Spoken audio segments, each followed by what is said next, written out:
Hello my frugal peeps, welcome to this time actually sunny Edinburgh. Today for once it is not a joke calling it that, it really is very pleasant, which is lucky because we are out shooting a video all about free stuff to do here in this wonderful city. Because if you have just made it here, you probably immediately noticed that this is not a very affordable place to spend your vacation. The hotels are expensive, a lot of the big historical attractions are expensive, eating out extremely expensive. So I thought it would be super handy to write a little list of things that you can actually do here for free, something to fill your days with, so you actually do have some pennies left over at the end of the day to eat tasty haggis or something non-Scottish. It's fine. What is the street called? Was that audible in there? Oh yeah. Thankfully, in the city, we are truly blessed with the number of things that you can do for free. So this is going to be a fun video to make and it's not going to cost me any money. Yay! So I thought I would start by sharing some free events with you because usually, people tend to know about all the museums and galleries. Those are the obvious sort of free things to do here in Edinburgh, but we do have a couple of places that do have weekly free concerts and more. And that's what we're going to talk about here at the start of this video. We are actually in the Greyfriars Kirkyard right now, which is a place that is both free and accessible 24/7. I think that some people sometimes try to sleep over here for the ultimate spooky experience. Not sure if I would recommend that, but I digress. I wanted to mention that because this is where you will also find the Greyfriars Kirk, which is one of the many churches in Edinburgh you can just enter for free, but also they do throw a lot of musical events, and every week at 12 they do have a free concert, which is usually just called Greyfriars at 12. So I recommend looking that up and getting a ticket if that's what you're into in the middle of the day. If you would rather go see a concert in the evening, then over at St. Giles, the very, very beautiful cathedral just on Royal Mile, you can also catch a weekly free concert that is the St. Giles at 6. You can also see some free concerts at the Reed Concert Hall, which is a part of the University of Edinburgh, so kind of in the Bristow Square area. If you've ever been here for a Fringe festival, then that's the sort of hub where you would go to see your shows. So that's where that is. Again, all of these are usually accessible to buy tickets for on Eventbrite, which is a great site to really peruse to find free events. I think if you simply Google Eventbrite free events Edinburgh, you will find so many cool concerts and walks and talks. And if you're maybe in Edinburgh for, not your first time, but maybe your third, fifth time, and you're just looking for cool things to do, or if you just moved here and you're trying to become a part of the community, now that is a really good sort of online hub of things to do for free or for very little. I mentioned the festival, and pretty much every one of the Edinburgh's many festivals comes with some free events, but of course the Festival Fringe in August comes with its own free fringe where you can see hundreds of free shows, usually comedy or theater. Most of these shows kind of work on a basis of you coming there and you don't have to pay in advance, but if you liked it, it's nice to tip the artists. I think that's the solid thing to do, but you don't have to. So I just saw a bird or a squirrel just destroy a tree just behind me. It's a bit distracting here. But even outside of the Fringe, you can still see a cool show. Like, I do have friends who run really cool drag shows. So for example, the bi-monthly drag king show called Bro Code, they do have this kind of like sliding system of tickets where you can either pay about £8 or £10 per ticket if you feel like you can afford that, and that's kind of subsidizing the ticket for someone who can only afford to pay £2. So I think that's a kind of a nice community thing, and if you're traveling on a budget and you are a part of this community, you should be able to take advantage of this sort of budget-friendly pricing. And if you prefer music you can actually dance to, you might also want to check out one of the free Ceilidh nights. This is the White Heather Ceilidh at St. James Quarter, free to attend every last Thursday of the month, but you will also find a weekly free Ceilidh at Stramash on Cowgate every Wednesday. Now, tours. I think that if you're here for the first time, maybe the second time, and last time you didn't quite, get to ingest enough history and you're still a bit confused about how this city works now and why, and what's the whole kind of the historical background of it, tour is a really good way of catching up with that. And like right behind me, you can see that there's a tour just kind of getting together right now, just about to leave. This is one of the MAPPR tours, and I have done a tour with them before, and it was amazing. Like truly, if you are into history, you will get so much insight into things, and the information that you get there is going to be some that you would have to put just like so much effort and time into unearthing yourself, that I think that money-wise it is very much worth it. However, Edinburgh also has a lot of free walking tours. Usually how those work is that you don't have to pay in advance, kind of similarly to those events I mentioned at the start of this video. If you enjoyed the tour, you give the tour guide a tip. There usually might be a sort of suggested amount, but generally kind of, you pay what you can afford. There are also fully free options if you're maybe like looking for a way of learning more without having to pay anything to anyone. For example, the Edinburgh University has 2 tours which are sort of university campus focused, so especially the one that's focused on the city center and the university buildings in the city center is really interesting, because truly, when you are in Old Town, quite a lot of the buildings that will catch your attention are in some way connected to the Edinburgh University. So for that, you can actually download an MP3 file and listen to it as you're walking around. And there is also a beautifully illustrated map you can download. Another way of paying maybe less for a tour than you would for a big walking tour in a group like this is to get this app, which is called Voice Map. And here in Edinburgh, I believe there's about 20 different tours that were narrated, recorded by professional tour guides. They are often themed, and you download it, and then your app leads you through the points around the city. The reason why I got the app was that I am super excited to try the Queer History Tour, which is actually led by a person who has done these tours for the Edinburgh University previously, so they really know what they're talking about. Now, we are really lucky that here in the UK, absolute majority of galleries and museums are for free, be it here in Edinburgh or over in Glasgow or even in London. It has always been such a great treat. When I used to travel to the UK as a young person without any currency, it was great to have so much to do, especially on days when the weather doesn't quite let you, frolic outside. And right now, you can probably tell, we are at the National Museum of Scotland. I feel like it's like an obvious tip to give you, but the National Museum of Scotland truly is an unmissable experience. This is a place where you can easily spend the whole day. They are not open the whole day, so you will not be spending a whole day here. But if you're interested in all the sort of hidden nooks and crannies and everything this place has to offer, I super duper recommend you check out a video we made last year. This is it. This is also a place where you can get one of the best free views over the city. Pretty much a 360 one as well. So yeah, don't forget to stop by the viewing platform if you're here. But even if not, if it's like a rainy or slidey, slippery day and they don't let you up there, there is so much to do here for both families with kids, as you can probably hear by the overall vibe here, but also for like general nerds, for history nerds, for technology nerds. There's just a lot to enjoy here. But of course, if you're fans of this channel, you know that I rarely keep it to just the obvious choice. So let's now talk about some of the other galleries and museums that might not be on your radar and are also free, and you should visit them. If you are still checking off the basics and you are around Royal Mile, you definitely should not miss out on the Museum of Edinburgh, a really nice intro to the city's history. A bit less essential, but still very fun, is the Museum of Childhood higher up on the Mile, or if you prefer to kind of roll down the Mile and descend towards Holyrood Palace, you could also pop into the building of the Parliament, which makes for a pretty quick and quite eye-opening visit. A lot to learn here about Scottish politics and how the devolved powers in the UK work.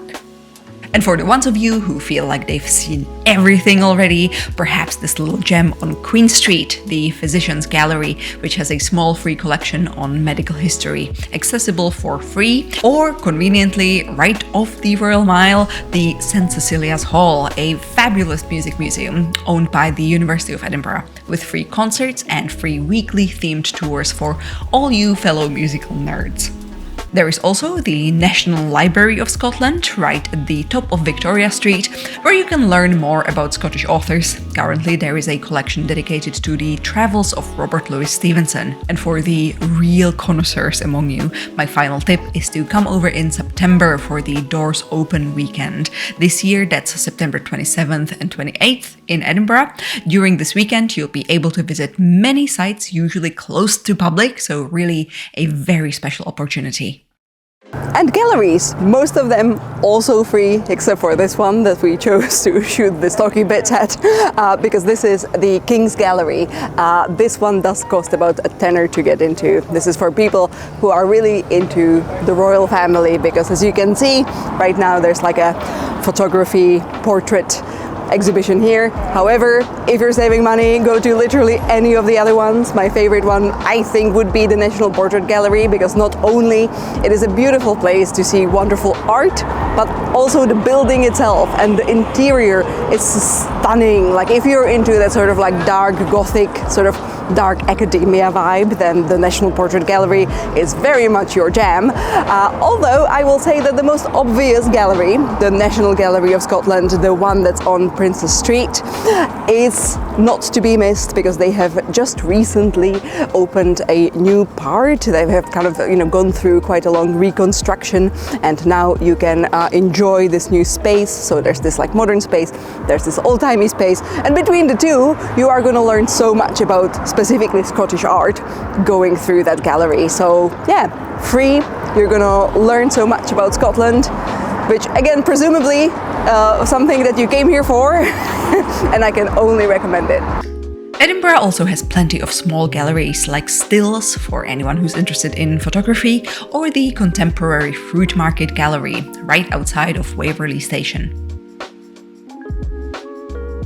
Now, if you are as lucky as we are today and the weather is, this way inclined, then you are probably thinking to yourself, yeah, I'm not gonna spend a whole day in museums and galleries, I want to be outside. Well, lucky for you, Edinburgh has so many great green spaces, and not just the obvious parks like the meadows, but also all of these hidden gardens. This is Dunbar's Close. It's just off Royal Mile. If you are interested in a lot of really beautiful hidden gems just off Royal Mile, don't forget to check out this video. And if you are interested in Edinburgh's parks in general, including some that I am pretty sure you didn't know about, then check out this video, which is quite old now, but the parks, they didn't go anywhere. They are still the same amazing parks in this great green city. Dunbar's Close is a place where we got married, so it has a very special place in our hearts. So it's really nice to be here again. I will say that usually Edinburgh's gardens do close at about 5-ish on average, usually in winter. They will close at like 4, and then in summer it's going to be like 6 or 7, so keep that in mind. While the public parks are more kind of open to public all throughout the day and night. If you're worried about safety, the parks here, especially in the summer when the days are incredibly long, are safe. Obviously, exercise caution as you would anywhere else, but in general, Edinburgh is safe, parks are safe, and especially in those long day months, you shouldn't have anything to worry about. Also, let's not forget about our most impressive park, the one with the extinct volcano in it, which is just about like half a kilometer away from me now, and that is the Holyrood Park next to the Holyrood Palace. So you can go on like a proper hike there without even leaving the city for free, which, if you had to pay for that, I would say that's a scam. So yeah, enjoy, exercise for free, but also good views. And let's not forget about the fantastic botanics, where you can stroll, picnic, and get some of the nicest views over Edinburgh city centre. If you're looking for a mini day trip, may I interest you in a tiny adventure? The Water of Leith Walkway is a 20-kilometer walk from just under the Pentlands down to the shore, and I actually made a whole video about it last year, so you should really go check that out. Or maybe the Rosslyn Glen, a lush, nature-heavy walk, perfect for sunny spring and summer days, accessible via Edinburgh's public transport. And there is a vlog about this trip over on my Patreon page if you're curious. Now here's a fancy freebie for you, which is a free tap water on the street, which not only is very practical, but also very delightfully tasty, because as any Scottish person will tell you, this is the best tap water or whose juice that you can get on this island. Now if you're getting your tap water here on Royal Mile, you will also get it with bonus free entertainment and some nice magic. Now, another thing that's nice about Scotland is that it is one of the countries where we're trying to fight period poverty. So that is why in a lot of museums and also cafes and a lot of other kind of public spaces, bathrooms, you will find free tampons and pads. And if you need those, and if taking those will help you save money, you should, because they are free and the Scottish government is happy for you to have them. Now, one last thing that I wanted to mention, if water doesn't quite cut it for you, if you would like to have something caffeinated, if you need a cup of tea or coffee, then there is an actual place here in Edinburgh where you can get a nice pot of coffee for completely free, which sounds too good to be true, but I've tried and tested it and I'm going to tell you about it now. Indeed, here at the Toppings and Company bookstore, you can just rock up and politely ask for free tea or coffee and get it. Then you can just sit among the books and enjoy the lovely ambience, and yeah, hopefully also buy a little book to enjoy while visiting Edinburgh. This bookshop does have an amazing selection of Scotland guidebooks and history books, both general and quite specialized, so I am certain you will find something. Do you also enjoy undulations? Do you like the cooling sensation you get from sitting on a piece of concrete? Do you like shapes? Do you like feeling like a little egg? In that case, I found one last thing you can do for free here in Edinburgh, which is to lounge on this sculpture here just by the Scottish Parliament. All for free, yay! Anyway, I wanted to end this video by telling you about a couple more tips about how to save money that I kind of like, as I was working on this video, they came to my mind and I thought, you know, why not mention them at the end here for all of you who have stuck around, a little bonus. First one being, I think that all of you, no matter how low your budget is when you travel to Edinburgh, you will likely have to deal with getting your butts to the airport, which is always very expensive. If you remember my video about public transport in Edinburgh, you probably remember that that is kind of like the most expensive thing you can do transportation wise here. It's the case in most cities. However, here there is basically a system where, especially in the trams, the single ticket is currently $2.20. It just went up by 10% last month, but it is $2.20 a single ticket. However, if you want to go all the way to the airport, it's actually this much. I need to double check how much it is, so you know, Cat in Post will put the pricing here. You can, however, if you're traveling low budget, I'm gonna guess that you travel with hand luggage or just a backpack. So if you are doing that, if you are traveling light, you can absolutely buy your ticket to the station before the Edinburgh airport, and then it takes 10 to 15 minutes of a walk to the airport. So if the weather's okay, if it's not the middle of the night, you can save yourself £5 and get off at the Ingliston Park and Ride station / stop and just walk the rest. It is absolutely doable. It is the infrastructure for walking is there. So you know, unless you have a big bag, you can save yourself you know, the amount of money that you will later need to get yourself coffee, maybe some sort of lunch treat at the airport. Another thing I would recommend is getting the Too Good To Go app, which I have mentioned on this channel a couple of times already, but I know many of you are maybe here for the first time.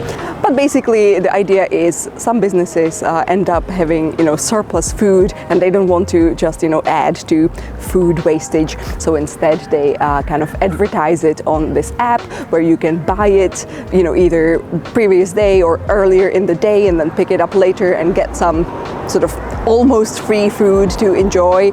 My tip for traveling on a budget in Edinburgh would be to, in the evening, check out the app and look specifically at hotels who will, at around like 10 to 11, have surplus food from their breakfast buffets. I think that this specifically makes a really nice lunch, because you often get things like, eggs, sausages, haggis, all of that sort of like nice sort of British fry up goodness, but also you often get like continental stuff like cheeses and sort of like cold cuts, things like that. And I think that for the money that you're going to be paying for it, you can have a really nice sort of like a picnicky lunch for a very good price. And one last tip, if you are on a budget but you still want to treat yourself, there is a site called It Is On, which does list a whole bunch of deals, kind of similarly to Groupon and all other kind of coupon-y websites. I know that many countries have those. Here in Scotland, I think It Is On is one of the biggest local ones. And I have to say that very often you can find nice sort of treats on there. For example, nice afternoon teas in fancy hotels, where, you will hear none of this business. I really hope that the auditory experience is not too bad for you. I really wanted to shoot this outro in this little egg carton. I was very adamant about it. Anyway, It Is On for a treat. Do check them out. There are often things that you can do with your family, or even sometimes, shows, entertainment, but most often food and such, and hotel stays, things like that. So yeah, it's a nice way to save money and find something that you maybe wouldn't do otherwise. Okay, that is it from me, your favorite egg. Don't forget that I have a Patreon page if you want to support me, my work, see more of my face, see a bonus video every month. Head on over to Patreon, this is the address. And again, you will get a bonus video every month, and also on some of the tiers you even get free merch. Yay! Also, if you are traveling to Edinburgh for the first time ever, I do need to tell you about my map over on MAPPR. This is a great platform where locals create their maps to share with, wider public. You can leave me a little tip there, and for it you will unlock a map that includes 100 plus places in Edinburgh that I recommend visiting. Food, history, all of that. And of course you can stay in touch by following me over on Instagram, KakiBot, for my illustrations, and Kaki blog for my photography and kind of like more bloggy, lifestyle-y insights into what it's like living in Scotland. Okay, that is truly it from me. I hope you enjoyed this little tour / list of all the things in Edinburgh you can do for free. I am sure that there are many more, and I am sure this lovely community is gonna share more tips in the comment section, so don't forget to check them out there, have fun with the other peeps. And yeah, I shall see you soon, and hopefully you will not get yourself into financial ruin by visiting Edinburgh. Good luck!